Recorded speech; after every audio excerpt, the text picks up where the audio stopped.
You're listening to Improv-ing Business, and today we'll be talking about the hop-on, hop-off shuttle in Stockholm, Sweden, and the Six Sigma business theory, part 2.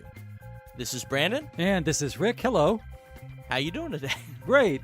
Thanks for joining us today on your busy day in the car, if you're there, or maybe you're exercising, running down the street, listening to our podcast. Thanks for taking the time. If you were listening to us last week, you knew we were talking about Six Sigma, the way of business thinking that involves black belts.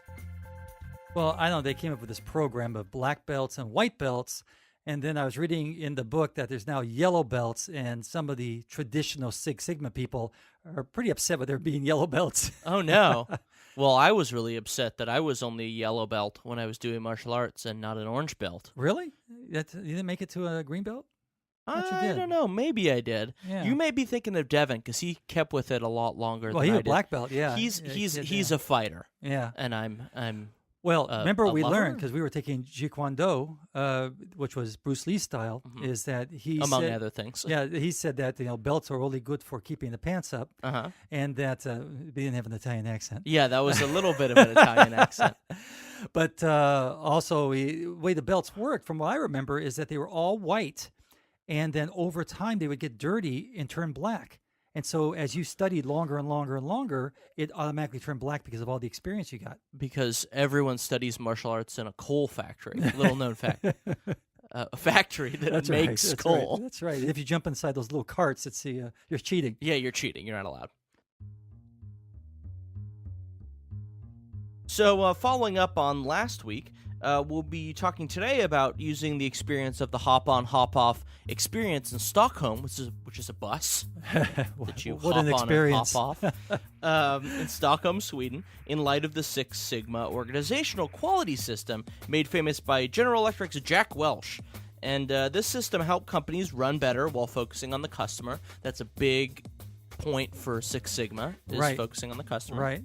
And a lot of other theories that we've talked about over the last 6 months, 8 months. It's almost as if customers are a big deal when you're trying to sell things to customers. Well, we learned last week when we were looking at Six Sigma in our Russian tour guide, customers were not a big deal. Not as much of a capitalist country over there, so even still. We'll be talking again about the Six Sigma way, how GE, Motorola, and the other top companies are honing their performance by Panda, Newman, and Kavanaugh. That's their book.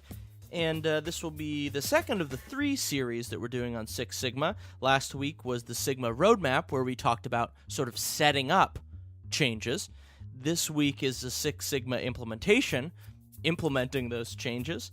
And the last is the cultural challenges of Six Sigma, which is, I guess where we disagree with them. Yeah.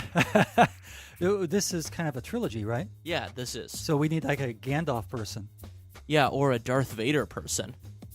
But he had it's 6 films. Well, no one counts the new ones.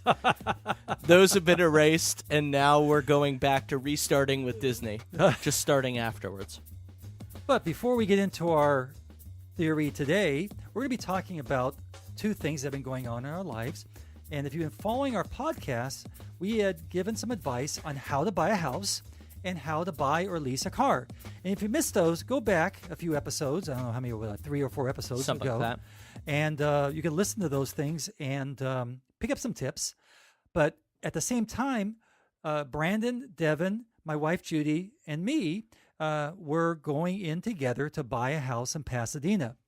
And we had given a whole history of what we were doing through Echo Park and Highland Park and South Pasadena and Glendale, and we actually found a great place in Pasadena and a great section, and we're in escrow right now. Yeah. So it's not just business theory, it's business and practice. That's right. Business and practice. That's right. So we have this house in Pasadena, and check this. It is 105 years old.